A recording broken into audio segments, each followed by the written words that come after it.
My name is Roger Berkowitz, and I'm the founder and academic director here at the Hannah Arendt Center at Bard College. This is the virtual reading group, and we are continuing to read Hannah Arendt's The Crises of the Republic, one of her last books. Today we're going to be talking about On Violence. On Violence is an extraordinary essay. It was also published as a standalone book. It's quite long for us to deal with in one session. And if we don't get through the whole thing today, we'll continue on with it when we meet next time on December 8th. For now, let's see what we can do. If I were to try and sort of take you through all of the little ways and digressions of this essay, many of which are themselves fascinating and could be whole new books, we would never get anywhere. There's so much here that I'd like to talk about. I think we're going to end up speaking a lot about the impeachment inquiry today, based on much of what she has to say. And a number of themes that we've talked about in this reading group a lot are going to come up, including the danger that she sees from intellectuals and brain trusters, as she'll call them, also later in the text, intellectuals in government. So these are important, difficult issues that are very much at the forefront of our politics today, as she predicts they will be at the end of this essay. This is one of her, I should also say, at the same time, it's one of her most popular essays, widely cited. I think largely widely cited because of its distinction between violence and power, which is unique at the time and has become incredibly important. It's also one of her most criticized essays, as often is the case around her discussions of race. So a number of times race comes up in the essay, and while there's a lot of fascinating things to say about what she says about race, she says some things that have been seen by many people as wrong, and we can talk about that. It's not a central part of the essay, so I'm not going to talk much about it in my opening remarks, but it's there, and we should be aware of it. So if you want to understand the essay and break it into parts, it is broken into three parts. The first part could be called Violence and Its Instruments, but it's more than that. It's also about the student movement of the 1960s and why the student movements of the 1960s turned to violence, and why it is that there's a growing glorification of violence in our culture. The second part of the essay is really on power and violence, and we start to get some distinctions, an analytical distinction. What is violence? What is power? And how are violence and power related and separate from each other, and how do they work?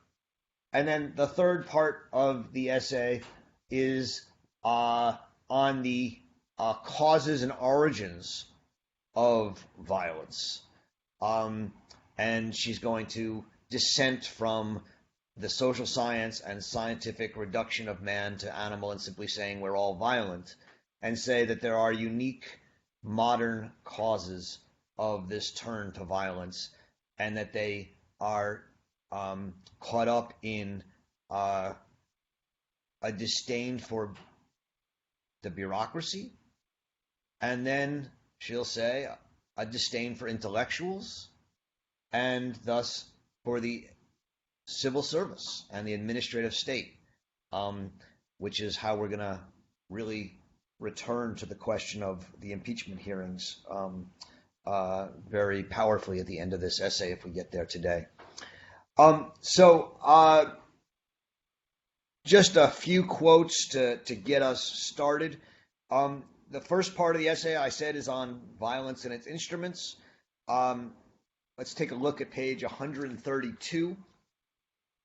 And on page 132, near the end of this part, in the bottom paragraph, she says, starting with the second sentence of the paragraph, if we look on history in terms of a continuous chronological process, whose progress, moreover, is inevitable, violence in the shape of war and revolution may appear to constitute the only possible interruption.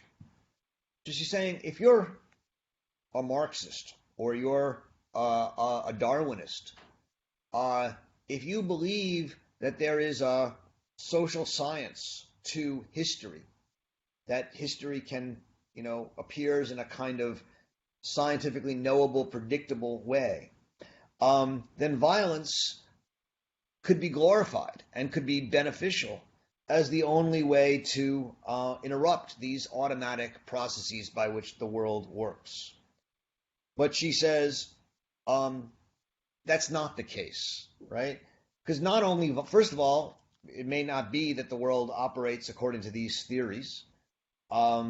She says theoretically, as far as I know, the point was never made, but it seems to be incontestable that the disruptive student activities in the last few years are actually based on this conviction, namely that we can interrupt these processes. But she says it is the function, however, of all action, as distinguished from mere behavior, to interrupt what otherwise would have proceeded automatically and therefore predictably. And so this is one of her main arguments, is that violence is not the only way to constitute our freedom. Violence is not the only way to show that we are able to interrupt violent processes, to interrupt processes in history and actualize human freedom. There's a long section in here where she tries to say that a lot of these new theorists of violence think of themselves as Marxists or neo-Marxists, and yet Marx himself was not someone who thought violence was that important in revolution. He thought that violence could maybe help at one point, but the revolution would have to be prepared by logical, dialectical changes in society. Sartre, too, she says in the end, is not the reason for the shift towards violence in our time. And she makes this interesting argument, which we can talk about if you'd like, that the shift towards violence by the student movement and many of the civil rights movements and different violent movements of our time came about from an experience. And the experience she is talking about is not unified. It's a little different around the world, but she says around the world it's happening. You have the 1968 protests in Europe, you have protests in the United States. Violence, she says, emerges out of a deep sense of coming disaster. And in the appendix, which she cites on page 117 to 118, and then the appendix itself is on page 187. She says that that we see with the rise of technology, that especially young people see with the rise of technology, coming disaster.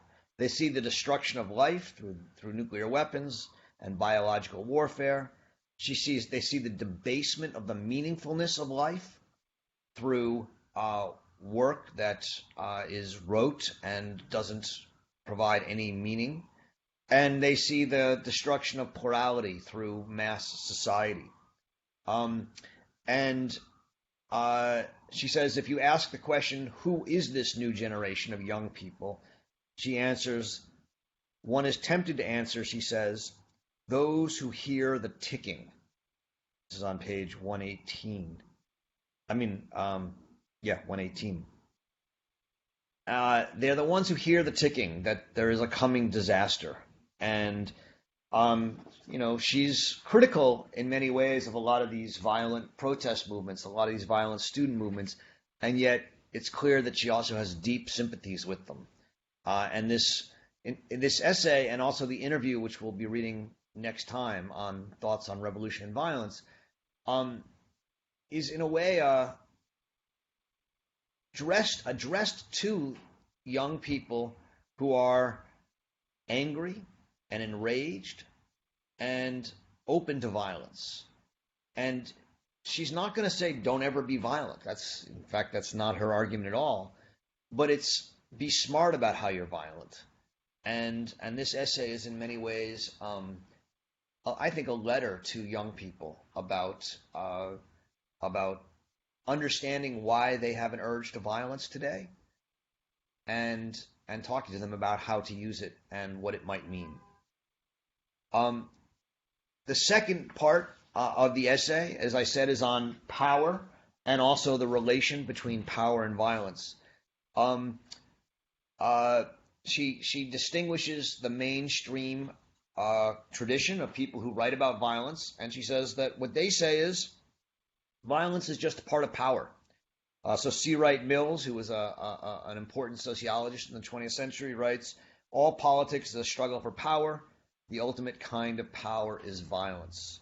Max Weber writes, the state is the rule of men over men based on the means of legitimate violence, or allegedly legitimate violence. These ideas suggest that violence is just one way that power keeps itself in power and oppresses the people. Arendt is going to argue against this view and say that power and violence need to be separated.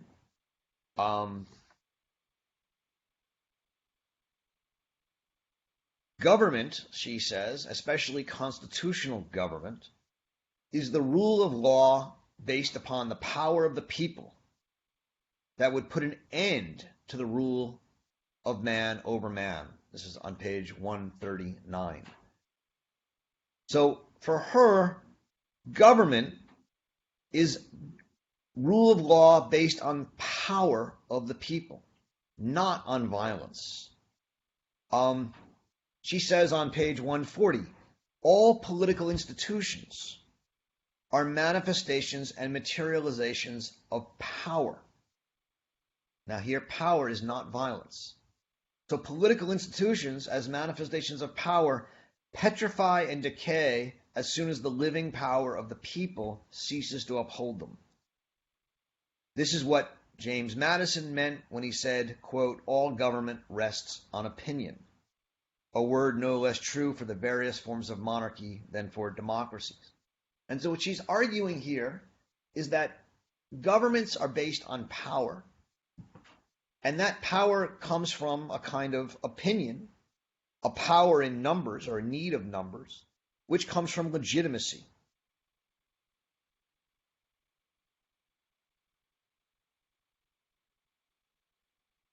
In distinction to power, violence, she says, is something very different. It's not based on legitimacy. It's not based on opinion.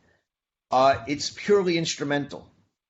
It is, she says, a tool designed for and used for the purpose of multiplying natural strength, until in its last stage it can substitute for natural strength. This is on page 145. So that if power is the essence of all government, violence is antithetical to power, because what violence can do is power depends on numbers, on legitimacy, on opinion. Violence can so magnify the strength of one person or a small group of people that it can threaten to overturn power based on the people. So for her, power comes from acting in concert with others, comes from numbers. it's a kind of action, and it never is the property of an individual. It belongs to groups. And she says power only remains intact so long as the group keeps together. Violence is the opposite of power in this sense, because you can't have a government based on violence, he says. Even totalitarian governments need some group of people who believe deeply in the legitimacy of the government. At least the secret police and their informers need to believe in it if you're going to keep that government going, that totalitarian government.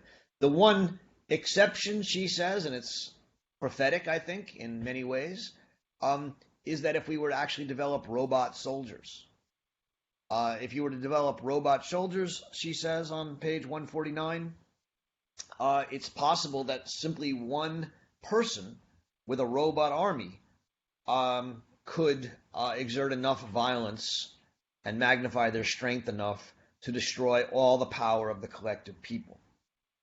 So she says in 149, only the development of a robot soldier would permit one man with a push of a button to destroy whomever he pleased, could change this fundamental ascendancy of power over violence.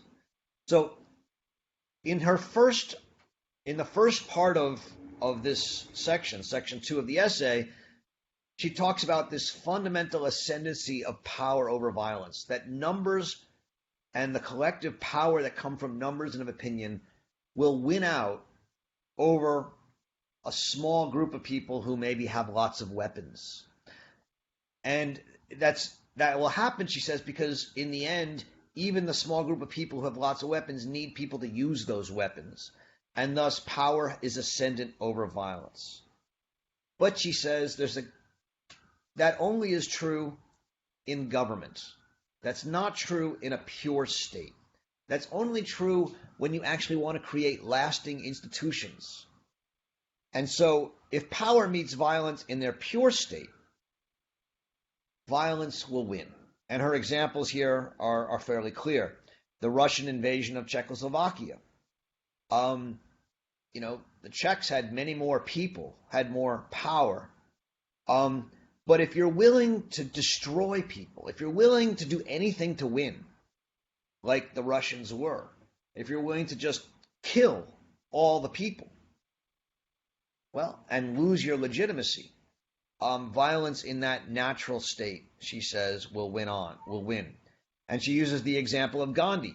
She says Gandhi could win really only because Great Britain, in the end, did not exert the kind of unmitigated violence against him that Russia exerted against the Czechs. She says if Gandhi had confronted a different enemy, Stalin's Russia, Hitler's Germany, or even pre-war Japan instead of England, the outcome would not have been in doubt and would have been quite different. So she says you can, like Stalin, substitute violence for power, and you can win. You can get victory.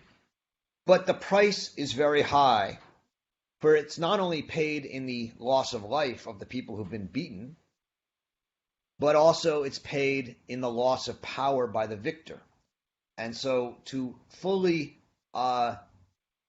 bring the full force of violence to bear on a people has to reduce, if not destroy, the legitimacy of government, and thus open the door for a revolutionary situation in which the illegitimate government would fall.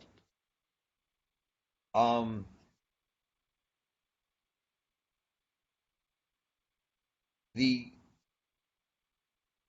greatest example of the loss of power and the danger of the loss of power that happens when violence is unleashed without limitation is terror for her. Terror, as the form of government for totalitarianism, depends upon the absence of power and social atomization. And so,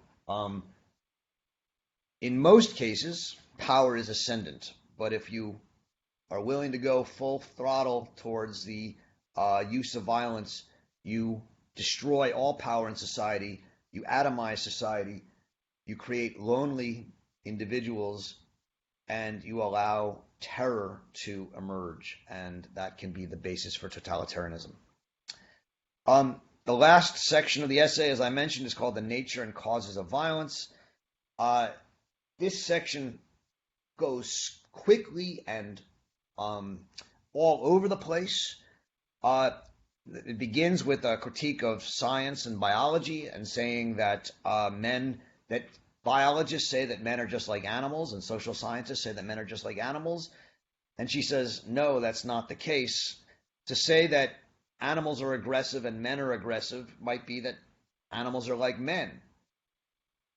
Why do we say that men are like animals? Why do we say, well, because animals are aggressive and men are aggressive, men are just like beasts?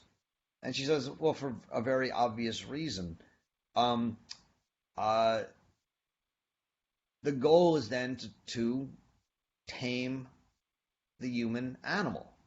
And the way we tame the human animal is through science. And so it's not an accident that science sees man as an animal that needs to be tamed by science. She then has a long discussion of violence and rage and violence and hypocrisy. And I'm going to skip that for now. We can come back to it if you like.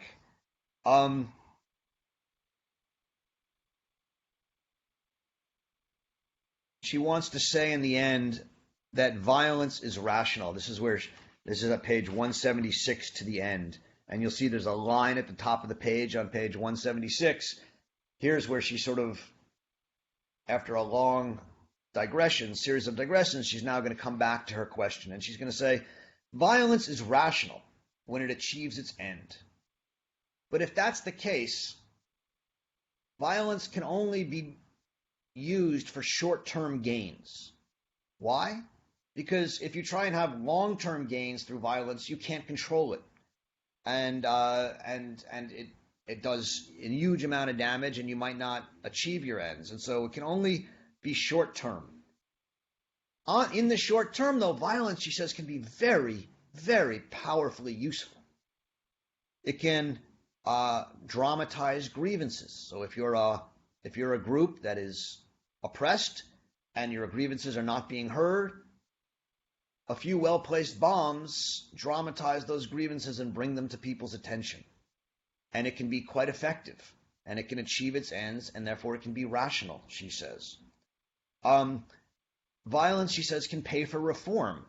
A few violent protests can lead to change, as during the civil rights movement, and that can be rational.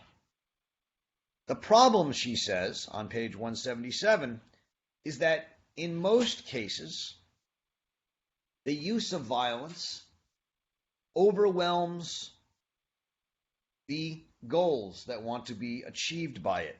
In most cases, when violence is used, the reaction is not, you know what, you're right, there was an injustice. You're right, we need to do reform. We need to change our laws. In most cases, violence leads to more violence. And when that happens, she says, even though violence can pay in certain circumstances, it pays indiscriminately and leads to, and the most probable result of violence will be more violence, not justice or reform. She then turns on page 178 through till the end. She says, finally, to come back to Sorrell and Pareto's earlier denunciation of the system as such, the greater the bureaucratization of public life, the greater will be the attraction of violence. And this leads to the final 6 and a half pages of the essay, which make the argument that violence today, while it was deeply caused in some sense by the student movement's sense of coming disaster, as we talked about earlier, is for her rooted in a resentment of bureaucracy and of the bigness of administration and of the intellectuals who largely dominate those bureaucracies and administrations. So what happens is that bureaucracy for her is the rule of nobody, which means that you can't actually make changes. You feel powerless in a bureaucracy, because you don't know who to go to. You go to one bureau and you get them to change their mind, and then there's another bureau who says, no, that's not going to work with the way we do things. And so there's no one's ever fully responsible. And so bureaucracy for her is a frustration of action, and it leads to what she calls Praxisentzug, the withdrawal of praxis, of action. And it creates this deep resentment, this deep wellspring of resentment. And she writes both in these pages and also in the appendix a lot about this. About there's no reason to think that the resentment that people had against Weimar Germany, or against the aristocrats in the French Revolution, or against King George in the American Revolution, is going to be less strong or less violent than the resentments people will have against intellectuals who govern through bureaucracy and administration. And so she worries that not only the great threat to freedom and to self-government and to democracy, but the great generator of violence in the modern era for her is the centralization of governments and the ever bigger nature of governments, the loss of local rule. This comes back to one of her main themes throughout her work on federalism, on the need for self-control on a local level. And so she says, I'll just end with this on page 181. She says, moreover, there is the recent rise of a curious new brand of nationalism, usually understood as a swing to the right. So this is right-wing nationalism, right-wing populist nationalism. She says it's usually understood as a swing to the right, but more probably this right-wing populist nationalism, or this populist nationalism, is an indication of a growing worldwide resentment against bigness as such, or globalization. While national feelings formerly tended to unite various ethnic groups by focusing their political sentiments on the nation as a whole, we now watch how ethnic nationalism begins to threaten with dissolution the oldest and best established nation states. The Scots and the Welsh, the Bretons and the Provençals, ethnic groups whose successful assimilation had been the prerequisite for the rise of the nation state and had seemed completely assured, are turning to separatism in rebellion against the centralized governments. I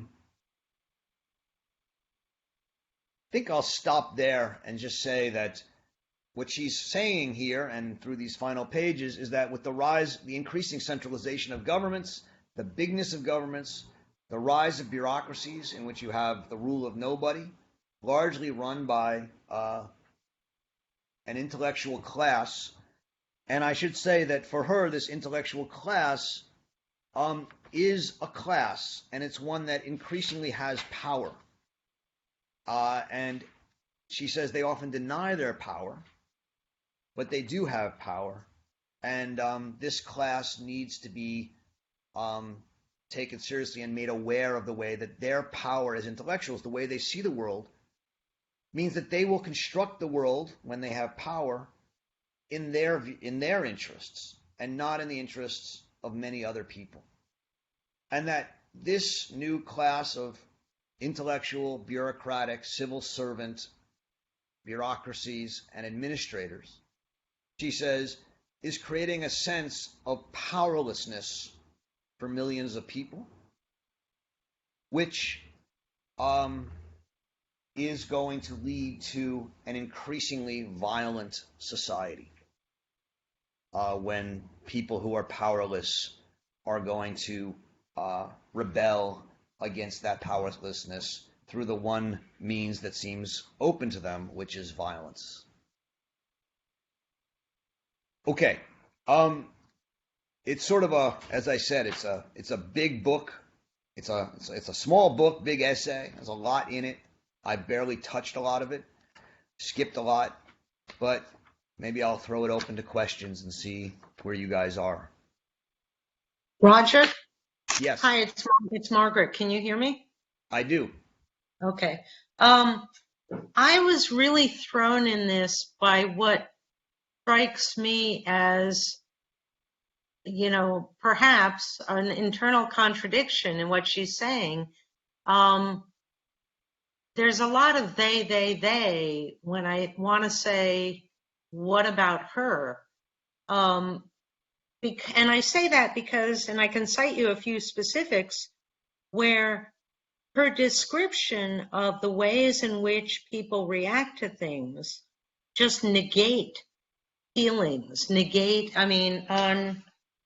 for specifics, on page 160, she says, no one reacts with rage to an incurable disease or to an earthquake. That's not true.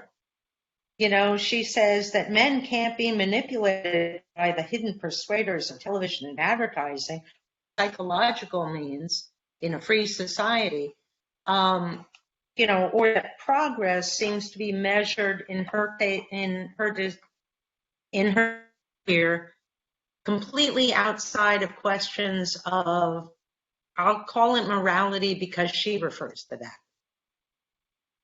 So all of this gives this funny sense of us as these somewhat bestial, somewhat rational automatons who can be predicted to react in certain kinds of ways, which it seems to me is exactly the viewpoint that she's critiquing in the bureaucratic state. The idea that can be charted. I can do social science analysis that will, predict this cadre of people will react in this way to these stimuli. Isn't she doing exactly that? I hope not. Hannah Arendt often makes big statements that strike some people as brilliant and other people as crazy. And you've mentioned a couple of them. And maybe it's worthwhile to look at one or two of them and see if we can make sense of them, Margaret. I hope what you'll find is that if we look at them, we'll see that what she's doing is defending individual freedom from kind of the social determinism you're talking about. But let's take a look. So you mentioned the first one was on page 160. I sort of went quickly through this part because it's one of my favorite parts, but it's hard to do it just as quickly. So let's take a little better look at it. She says on page 160 that violence often springs from rage as a commonplace. So she accepts that, or that at least most people think it. And rage can indeed be irrational and pathological, but so can every other human affect. It is no doubt possible to create conditions under which men are dehumanized, such as concentration camps, but this does not mean that they become animal-like. So what she wants to say here is simply that even in a concentration camp, humans, if they act like animals, doesn't mean that they're animal-like, because they have the choice whether to act like animals or not. At least that's her argument. She thinks that there's always that choice and always that freedom. And under such conditions, she says, of dehumanization, not rage and violence, but their conspicuous absence is the clearest sign of dehumanization. So in a concentration camp, if you were enraged and you rebelled and you were violent, that would not be a sign of dehumanization. In fact, that would actually show your humanity. Um, it's actually, to the extent you lose that, is a sign of dehumanization. But she wants to say that rage, therefore, what she's trying to say is that rage is a rational human emotion, not an animal-like emotion. So she says rage is by no means an automatic reaction to misery. And that's where she offers the examples you gave. No one reacts with rage to an incurable disease or to an earthquake, or for that matter, to social conditions that seem to be unchangeable. Now, you said that's not true, or that many people do. And I think it's worth actually taking a moment for us to talk about that. What she wants to say is that to the extent you're enraged by an earthquake, it's because you somehow think that, we could have prevented it. That someone did this to us, right? And you see how we do that in our society. Whenever there's an earthquake and people are hurt or die or property is destroyed, immediately we look for who's to blame, right? Was there fracking? Who didn't build up the code? Who let them build? Roger, I think it's a semantic problem. I mean, the concept of rage. So, Well, I don't think it's semantic, Daphne. I don't know what the semantics are. She's trying to say that rage can only enter the picture when there is a matter of human responsibility. Rage can't. That rage is about being angry at someone, or you could even be angry at the gods. You have to believe that somebody did this to you. If you think it's just fate or an accident, she says, rage is irrational. It doesn't make any sense. Now, so she's trying to, is this semantic or is this an argument? What she wants to say is that rage looks for injustice. Rage is born in injustice. Otherwise, if you just are enraged and there's no one at fault, what are you enraged at? I think I still think that there is an element of, quite frankly, lack of power in rage that she's not addressing here. And I think it makes this very confused, because I think that she's assuming or presupposing that that the human sort of emotional spigot can be turned on and off at will by us all in ways that I don't think is necessarily the case. And to predicate a theory on it. Let me just say, I don't think she's saying that at all. What she's saying is that to be enraged, you have to believe somebody's at fault. And for much of human history, people were not enraged by inequality because they took inequality to be natural in the order of things. It's only with the rise of the idea of equality and the idea that inequality comes from oppression and capital and laws, an idea that really emerges in the 17th and 18th centuries, that economic inequality enraged people. Before that, it was just something that maybe you were unhappy about. You weren't happy you were poor, but it was not something you could control. When an earthquake happened, it happened, and then what did we do? Well, we invented the gods so we could get mad at the gods.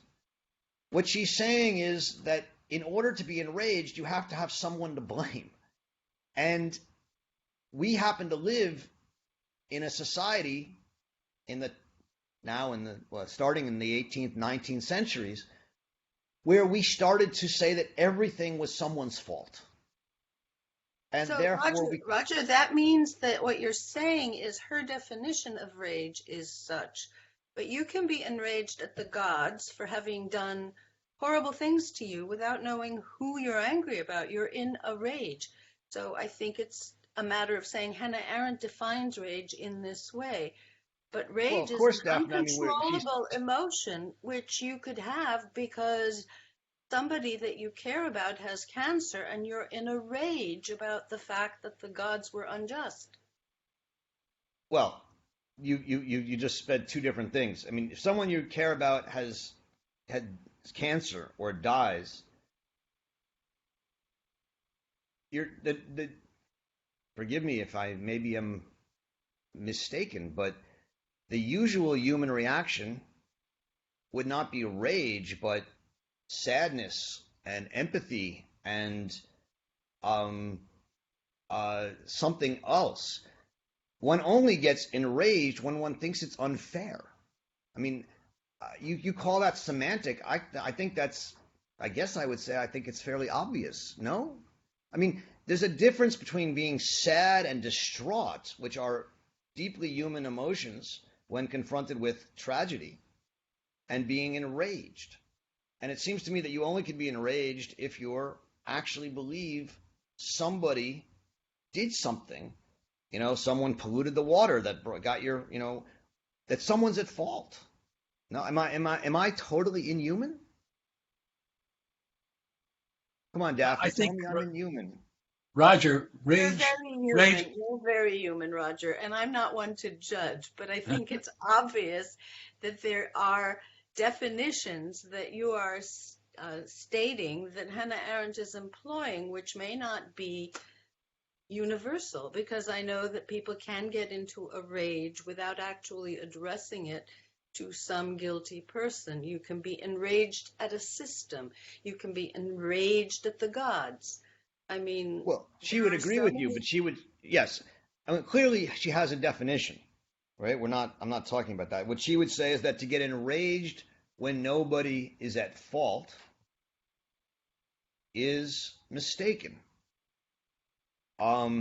It's based on a substitution, which she says, in which you substitute for an accident someone you want to make guilty for it. Um, and Roger, Roger, that's she says is dangerous. what about the idea that rage and anger can be precisely the fact that one doesn't know who to blame for it or where something's coming from? I can cite you concrete examples if you want, but, situations where that will be, I think Jenny just pointed out in the, chat that, that's one of the stages of grief. It is a normal, or at least not unique to my thinking, that people get angry at stuff that, yeah, you may say it's not fair without having any idea of pointing a finger. It's precisely the fact that I can't blame you. I don't have causality. I don't have an answer for why this is happening and who did this to me or mine. That can spark that kind of anger. And the reason I think it's important is because I think it allows her to gloss what those emotions can be manipulated to get people to do. So in the latter parts of the essay, she's not mindful of the force of those emotions that don't have a direction necessarily and can be used, basically. Sorry, that's a little Um, twisted around, but I don't. So what do you have in mind in the latter parts of the essay where she's not mindful of these? the thing is that if you're going to say that people have these emotions in some sort of controllable, chosen way and have them in a manner that's directed to what they perceive to be causes, I I think that misses the point, as she says earlier, that, men can't be manipulated psychologically, but they can be manipulated by torture. And I don't know. I mean, just looking at, at our social media and what it's doing to our political world, not just this country, I would beg to differ. You're talking about near the beginning of the essay?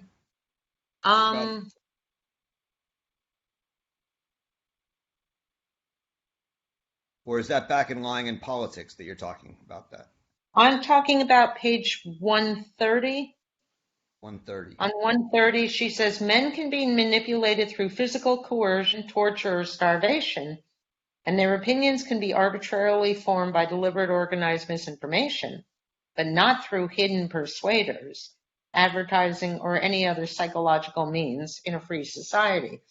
So either we have to say that the last 50 years has not been a free society, or we have to say that we've got ample proof that, we can.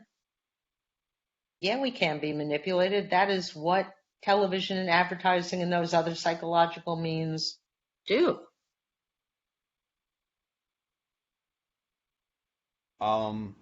May I just put a note Television. there? Go ahead. I read that paragraph as a continuity in Arendt's thought for not releasing men and women out of their responsibilities in their choices for bad governments and for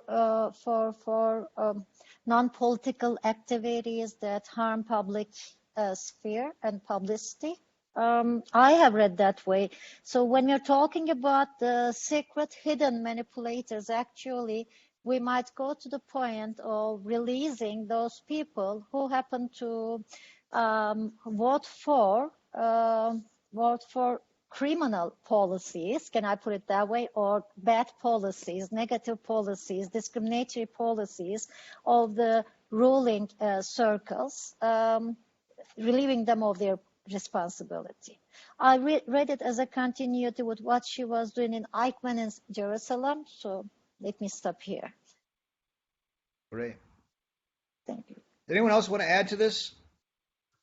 I just want to say, Roger, about rage, that I believe that what she's pointing to is that rage is a common response when injustice is felt, and that it may or may not be productive. That is, rage can actually then lead to action, and often it will lead a person to bring together other people who have not yet quite been enraged, but understand the injustice. That's something that, or who have been quieted, but once the injustice has been opened up to them, they can act accordingly. So especially she talks specifically about revolution, but I think in general terms, I think about, she speaks of the acquiescence to some extent of people in concentration camps. But of course, in Sobibor, it was really possible to organize a rebellion, right, and to get people out of there. So, but it required real anger at what was going on, and it required organization. So I think what I'm trying to say here is that I think she sees rage as a human response, a common human response, but she separates what she calls irrational from other kinds of rage. That is, rage against the machine, where it can be useful because you can act against the machine. Rage against an earthquake is a waste of energy because there's no way in which you can correct what an earthquake does. There's no way to change things. When the opportunity is presented to change things, then rage can be useful. Can I add something to that, just to jump in for a second? Jack, I think that you're pointing out, I think, one of the important interventions Hannah Arendt's making here. She's connecting rage as a natural human emotion to the fundamental fact that man is animal rational, right? So rage is connected to our ability to reason for Arendt. And it's human to feel rage, and she says it's human to feel rage and, that she says this is a natural part of our human emotions. And that to take that away from us would be to dehumanize us. But then she does something with it, which is to say that we can either, use it irrationally in a certain way, or we can be rational with our rage. And we tend to feel rage when we sense or suspect that there is injustice. And we suspect that inside of us, that some fundamental principle is being violated. But then what do we do with that? In many ways, she's critiquing Hobbes here and the Leviathan, and the idea that we should always set aside our natural violence to the whole of society. She's saying, actually, this natural violence is part of the human condition, and that there are different ways of thinking about what we do with our inclination toward natural violence when we're confronted with an experience of injustice. Yeah, I'll just add that for those, for Jenny Lynn and others who brought up the Kubler-Ross 5 stages, the whole premise of the 5 stages is that you have to get to acceptance, right? Denial, anger, bargaining, and depression are irrational. They don't make sense. They may be emotions, but you have to get over them and you have to come to acceptance. What Arendt is saying here about rage, is, as Jack and Samantha have said, is that rage only makes sense if there's a sense of injustice. Now, she gives an example which is going to bother some people. And I'm going to say that because I'm going to go through the example, and I just want to, at least, I think it'll help us, I hope, understand what she means, whether you like the example or not.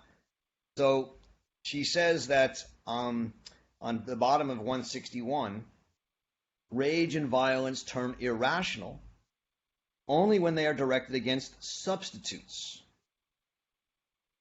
Right? And this is, she says, what a lot of psychiatrists and polemologists recommend, right? That you should find a substitute for your rage. And she says, the well-known example, we all know, for example, and now we go on to 162, that it has become rather fashionable among white liberals to react to Negro grievances with the cry, "We are all guilty." And Black power has proved only too happy to take advantage of this confession to instigate, and here's where you're going to get some controversy, an irrational Black rage.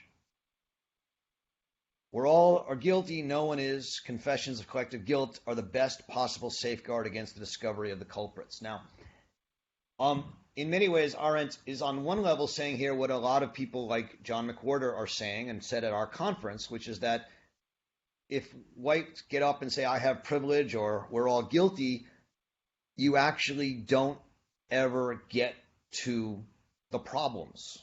As she says at the end of this paragraph, it's an escape from reality. But she's saying something else, writing this essay at the end of the 1960s, early 1970s, which is that the claims that we are all guilty can lead to an irrational Black rage. And she'll give the example in the appendix of, I think it's Richard Foreman, his manifesto against calling for violence against white people. And that's what she here has in mind by an irrational rage. I would really like to say something before we talk about the controversy in this particular issue, because of what's going on today. Reading this article, I had the bias that I really wanted Hannah Arendt to solve some of my questions about violence and about things like what we saw with, Jews will not replace us, and a very recent phenomena of racism and violence. And I think that one of the things that she does not explore is the fact that a lot of the violence in movements of young people doesn't even come necessarily from rage or necessarily from understanding that there is a bureaucracy there run by anonymous intellectuals who are making policies that have nothing to do with their lives. That's not their motive. A lot of the motive is the same as many 18-year-olds, myself included, who were dying to go into the army because it was going to be exciting and because we were going to be in a movement and because we were all going to be unified. And there was a group, a peer group of people who were all excited, and it was creating an enormous, frenzy of participation, so that you can get a sense of a revolution, of violence, of masses of people that aren't really necessarily even in a rage. They're not even necessarily understanding what it is they're doing, but they're joining this. They're being pushed into this for frenzy. And I don't think she takes that into account at all, but I see it. And so that was my. So she is just a year or two away from the devolution of the student movement that she's talking about, when a large section of that movement decides that Sorrell is right and only violence will work. And so they organize themselves around Days of Rage in Chicago, and they organize themselves into a movement which they call the Weathermen, whose function is to execute their rage through action, and that will bring about everybody else's, or the rest of the youth will follow them, because the rest of the youth are feeling the same desire, the same rage, without a place to put it. A mistake. They were mistaken, but historically, that's what was going on right at that moment. The young people that she's talking about were reading Sorrell, and they were reading only the first chapter of Franz Fanon, I need to say, and they were taking from that the message that they needed to take their rage and transform it into violence.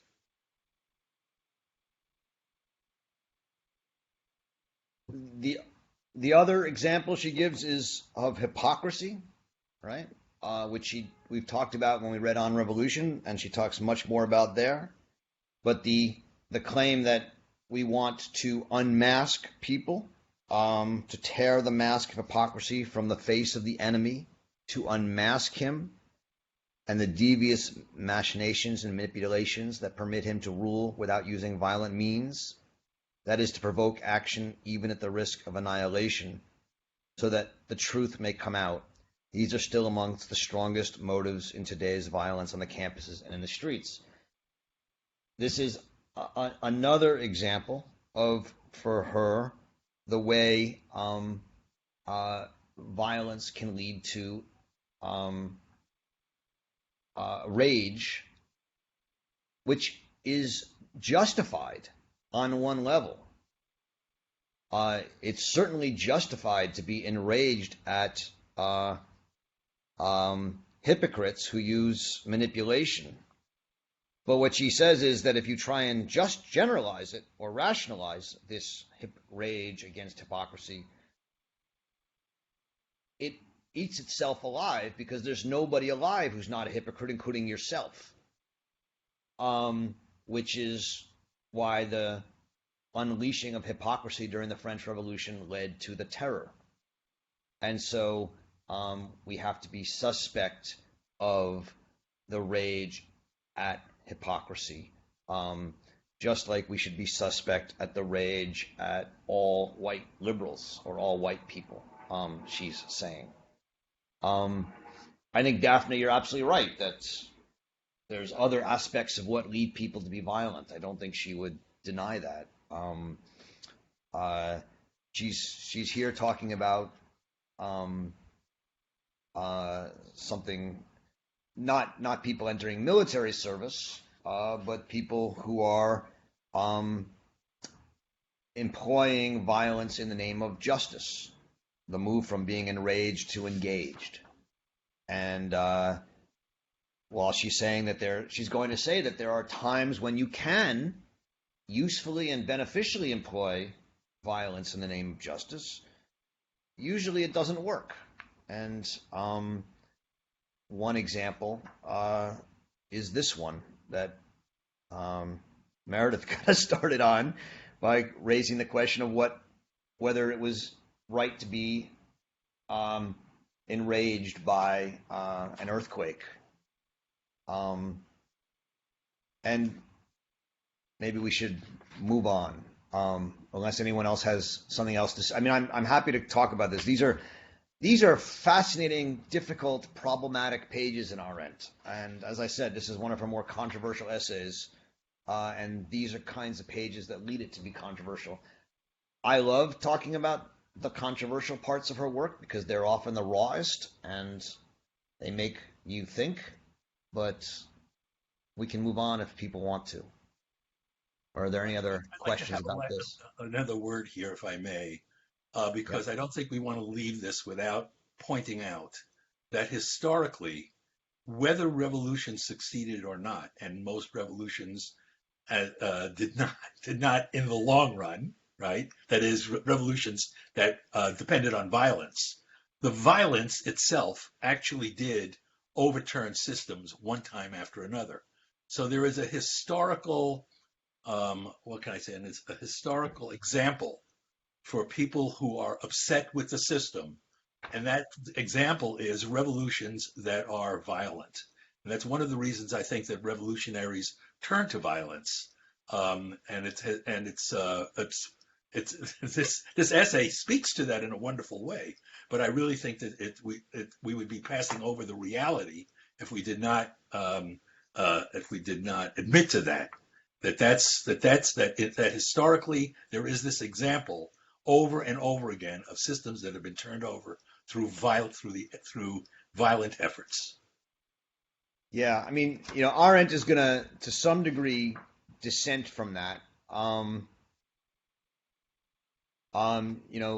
Jack is in a sense representing here, I'm sure he means to, Mao Zedong, who said and Arendt quotes him on page 113, that power grows out of the barrel of a gun. And this is a widespread leftist view at the time, according to Arendt, that revolutions will require violence. She says, to follow that on page 113, to be sure, Marx was aware of the role of violence in history, but this role was to him secondary. Not violence, but the contradictions inherent in the old society brought about its end. The emergence of a new society was preceded, but not caused, by violent outbreaks, which he likened to the labor pangs that precede, but of course do not cause the event of organic birth. What I take her to mean by that, and she comes back to it around pages 147 and 148, is that revolutions for her happen when power in a society has been destroyed or when power has disappeared. And it's at those moments when power has been delegitimated, that revolutions are possible. And one of the main ways that power is delegitimated is when people protest or revolt, and regimes put down that protest with violence, and you have a contest of violence against violence, and it delegitimates the government, which is what we see happening in Hong Kong right now. For Arendt, a revolution will happen not because of people violently taking over the government, but because power is disintegrated to such an extent that a new way, a new government, a new culture, a new instantiation of power can emerge, and it won't emerge through violence. It will emerge through acting together. So again, not to say that violence can't be part of it, not to say that there aren't moments of violence, but for her, violence is not going to be is not going to be what is necessary for a revolution to happen. I mean, you saw this in the velvet revolutions of Eastern Europe in the late 1980s, early 1990s, which largely were nonviolent, and were radical revolutions, at least seemed to be in those areas. I don't know if that makes sense to you, Jack, or not. Roger, would you refresh my recollection? I recall something that we read in the past that was a discussion of either power or authority. I don't remember which one, but one of them was dependent upon the populace voluntarily giving either the authority or the power. And I think that's relevant to this discussion. And Right. I don't recall it exactly, so I would appreciate your addressing it. So she makes these distinctions in part 2 of this essay. There are many other things we've read where she talks about them as well, including on revolution and the essay on authority, on authority, or what is authority, in which she distinguishes violence as a sort of technological means-ends way of increasing one's individual strength. Power as acting together and building things through numbers and opinion. And she says in On Revolution that, and in What is Authority, that power is great. Power is what gives people, a government, a kind of collective action and movement. But at some point, if you want the government to last, you need some authority as well. And authority is that which is obeyed freely and without in any way countering or contesting your freedom. And so authority is a kind of, is again without violence. It's simply accepted authority. It's accepted authority. That's what she means by authority. So she doesn't talk about it that much in this essay, but it's an important part of her understanding of politics as well. But doesn't the rage, in some sense, come from the loss of that authority, from the fact that absolutely the populace now is enraged because they feel their consent has been somehow violated by the problems that they're facing, and aren't we experiencing that all over the world today? Yeah, the rage comes from the loss of power and the loss of authority, and it's the loss of both power and authority that make oppression seem unjustified. So that is very much what she has in mind. Let me take a couple of the questions in the chat, just because this has been one of the fastest, in my experience of these, this has been one of the fastest VRGs we've ever had. There were only 20 minutes left, and I haven't got to the chat. Johanna writes, I wonder how considering this essay on violence might enlighten our understanding about the extraordinary number of mass shootings we are experiencing. And how we may frame a serious conversation about the need for gun control. I think this phenomenon is even more dangerous in terms of destabilization than that of all-out war. We live in a world that makes us suspicious of one another in society, and there are consequences because we do.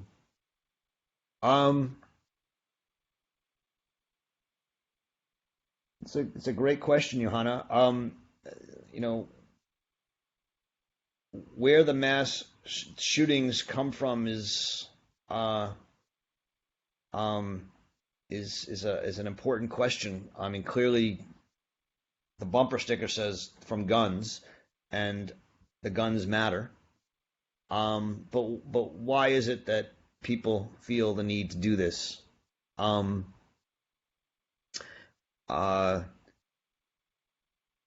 don't know.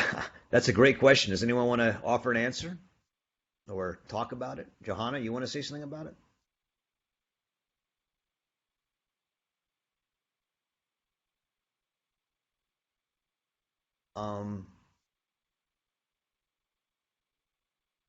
I mean, what makes somebody walk into a school and shoot people? There's got to be some sort of loneliness, anger, rage. At what? I don't know. Well, it's rage, Roger. It's rage without a way to identify what it is really that is bugging you. And if it's all you need to do is pull a trigger to release it, then you just pull the trigger. Yeah.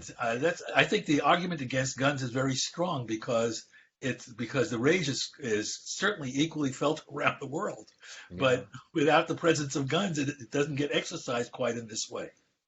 I mean, there's a difference between someone who goes in and shoots up a synagogue or a mosque or a black church, because they're clearly using a substitute for their rage. Someone. I mean, I take it.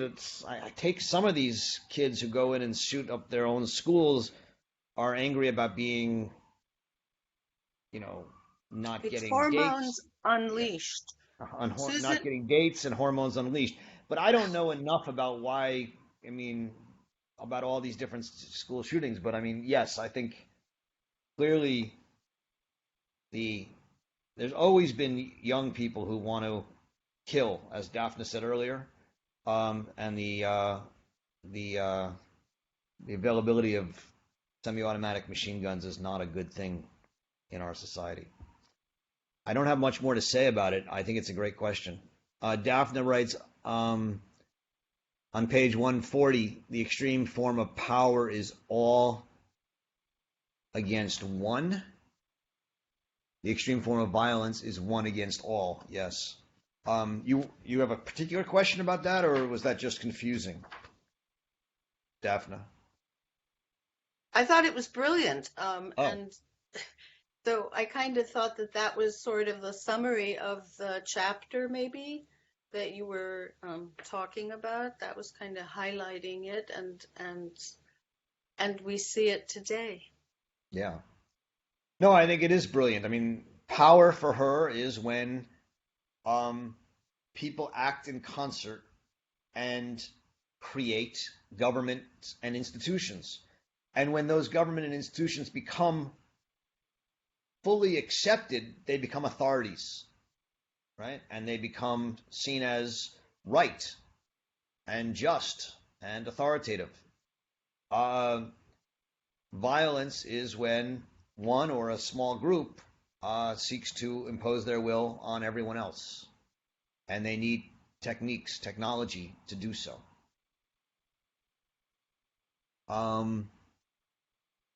There's a question. I have difficulties in negotiating with the parts of the text where Arendt's reading of students' movements and of youth movements brings in a lack of knowledge or lower standards of education, stupidity as referential terms to understand the resort to violence, regardless of the socio-political conditions and discrimination and inequality already embedded in the society.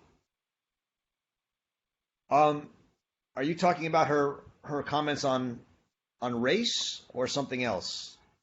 It is mostly related to race, yes. Yeah. About how the Black Power is included in the student movements, but it is all the time in the passing, so there's not a consistent path in that.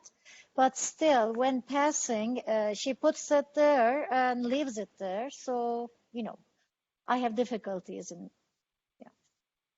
coming to terms with that. You're not the only one.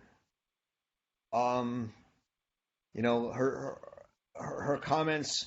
I mean, just to refresh our memory, what she says is that.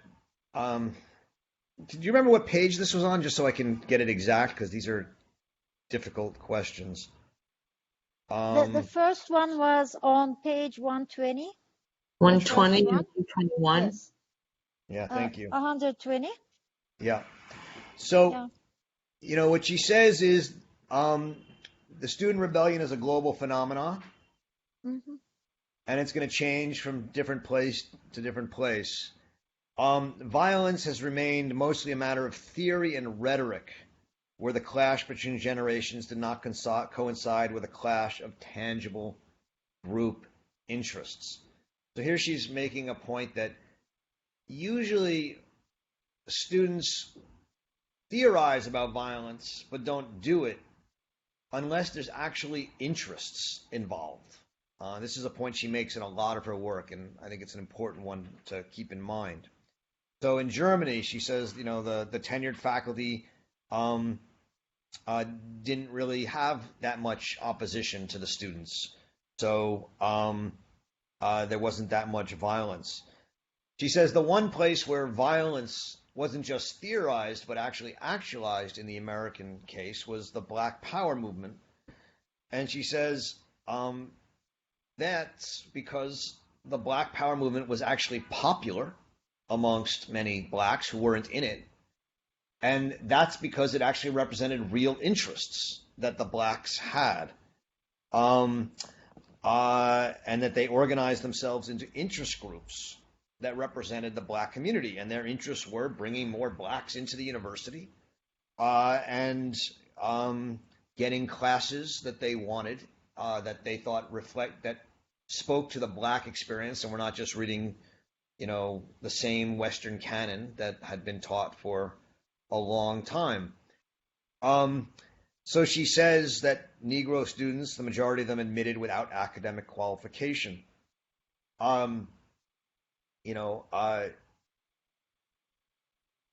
regarded and organized themselves as interest groups. Obviously, she's been taken to task for that. You know, uh, on the one hand, there's an effort to admit people with different qualifications. On the other hand, there may be good reason to do so. If you read it as simply a statement of fact, you can argue with the facts, and we can have that de facto discussion. If you read it as a claim of delegitimating the argument, as I think you are doing, then it becomes more problematic. And I certainly understand why it's problematic for people.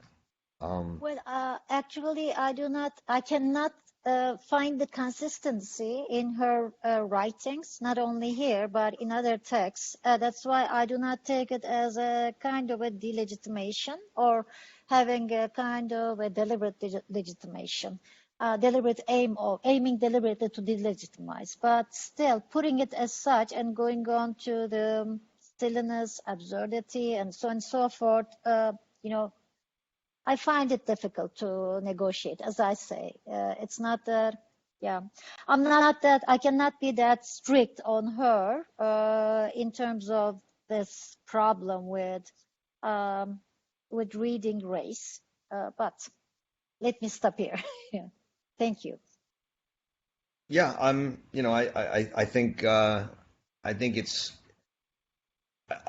think the point she's making about violence connected to interests is right, and we can fault her if you want for her example.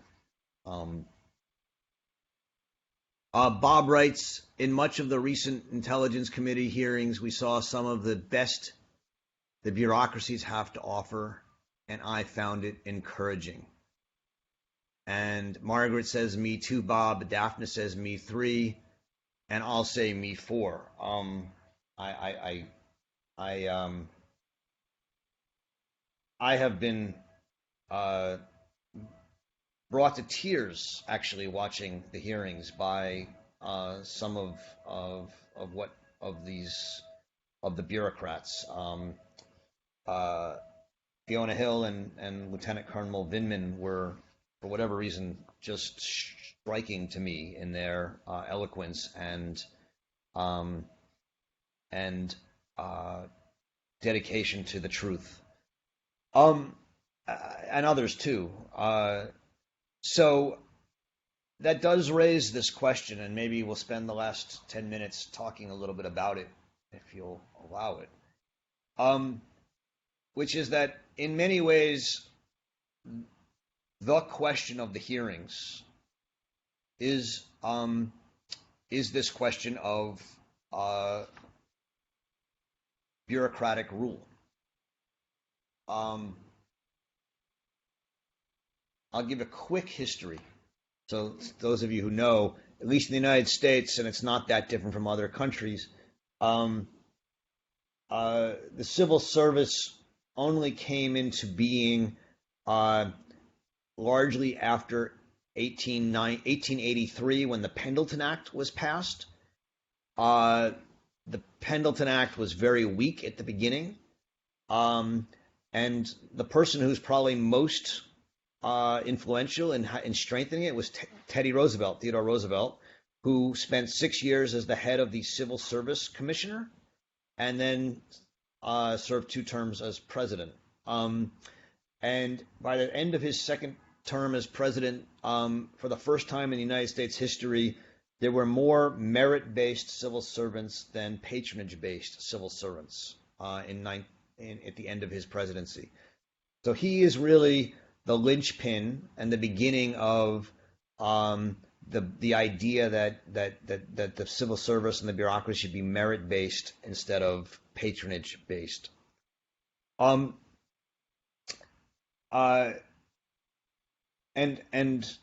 it's hard to argue against that. I certainly don't want to. And I don't think Arendt would either. I think what Arendt sees is the way that as this merit-based civil service becomes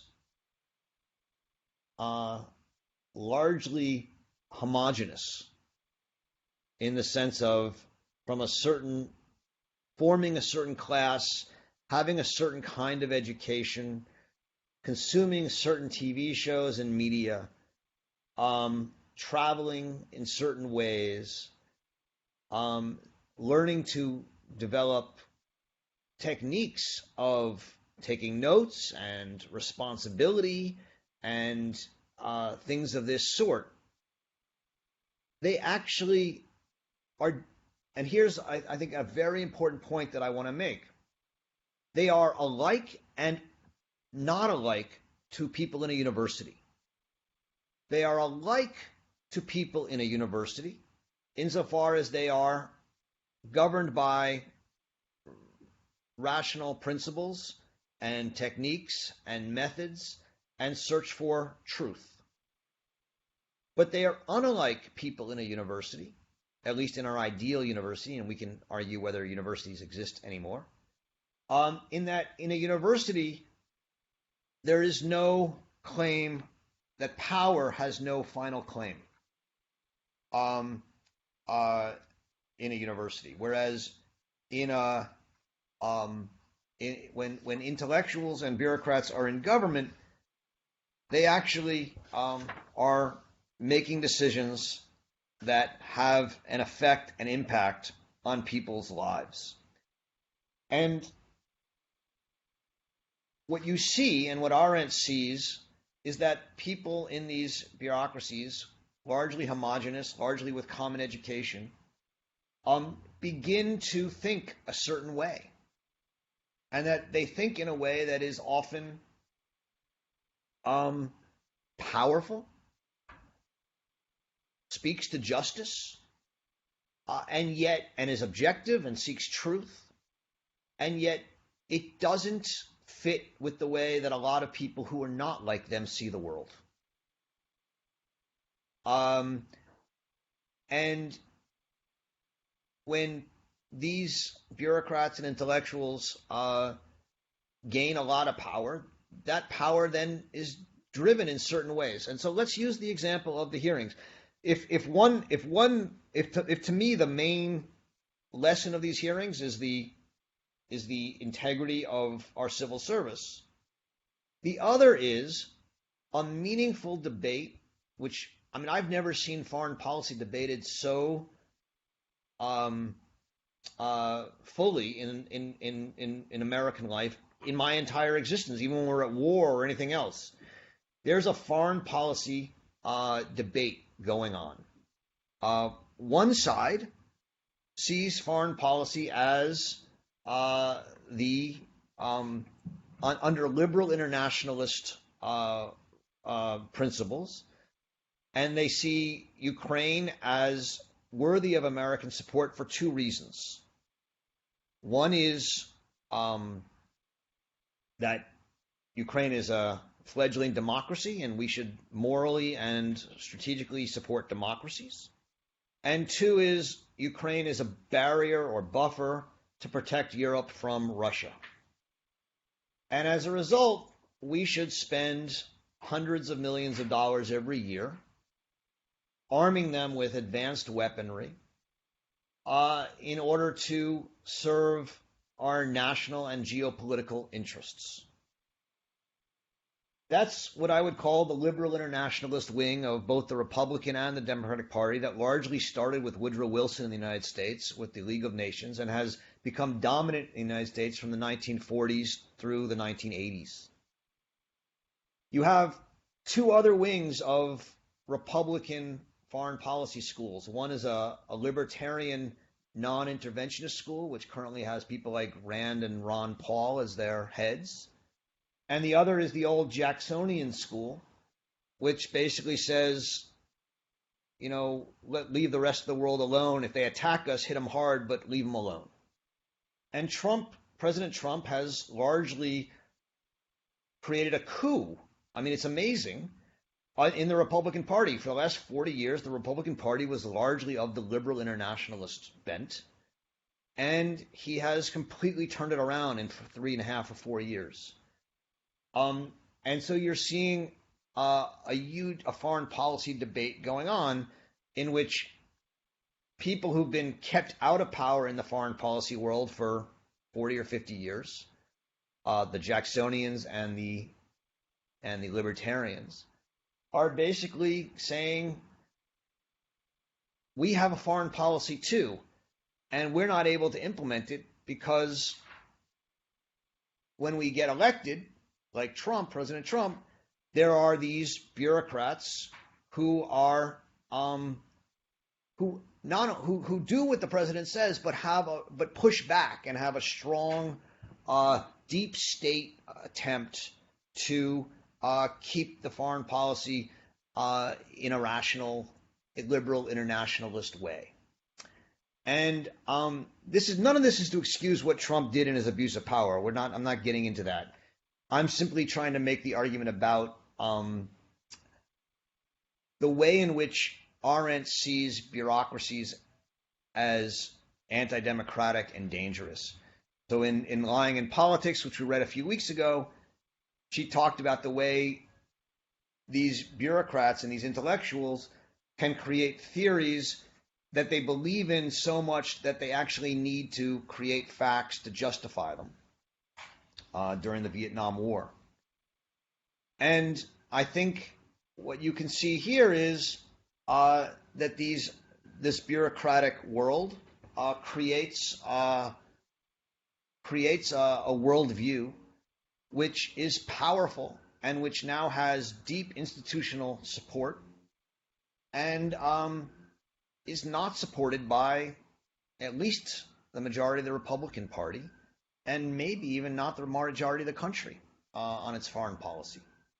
I don't think foreign aid and foreign entanglements and supporting other countries is democratically popular. That doesn't mean it's not right, but it does mean that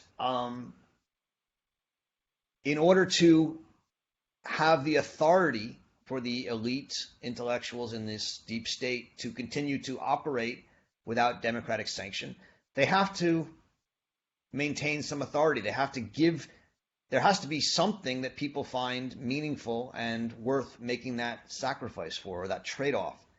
And I think what you've seen with the election of the President Trump is that many people are now feeling resentful and angry that we are giving money to Ukraine or Israel or Egypt or whoever it is, and not giving money to poor people in the United States.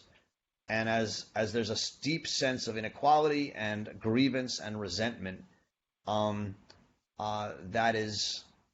has been building up, and that is, I think, one of the true sources of what she would call this right-wing ethno-nationalism that has been emerging around the globe over the last 10 years.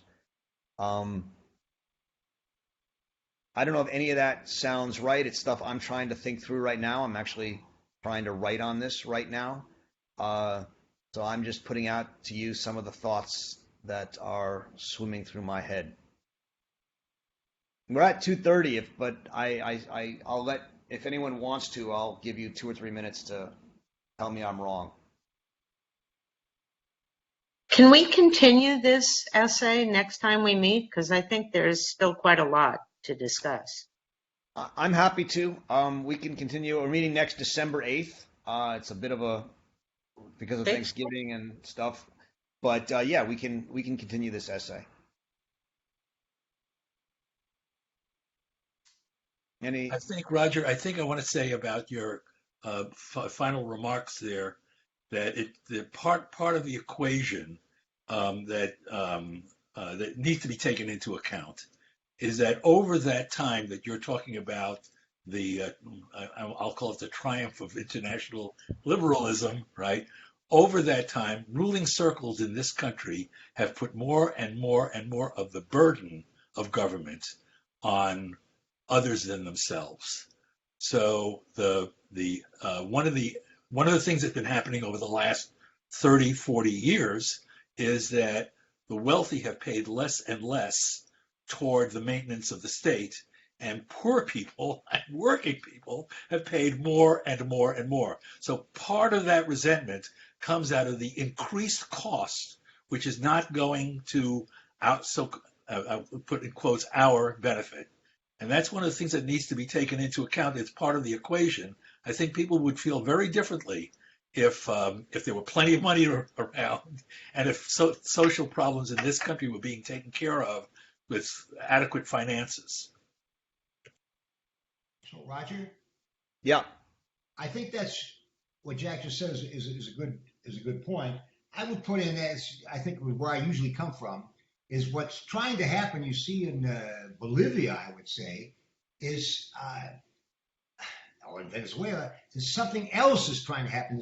All these in Lebanon, and I would say in Ukraine, there's something else trying to happen. I was just reading an article in these times about the airstrikes on Somalia, supposedly against terrorists. And you go, and it's just strengthening al-Shabaab, destroying all kinds of local people who have nothing to do with any of this. And that's liberal internationalism in action. That's what it actually does. And it's routine, doesn't even think twice about it. Of course, it's okay to bomb 7 countries, of course. And Yemen is another example of, yes, liberal internationalism in action. It's perfectly okay for Western countries to bomb any other country in the world, never accept sanctions themselves. No one ever sanctions Israel, ever. But anybody on the other side is immediately sanctioned. Iran is sanctioned on a routine basis now.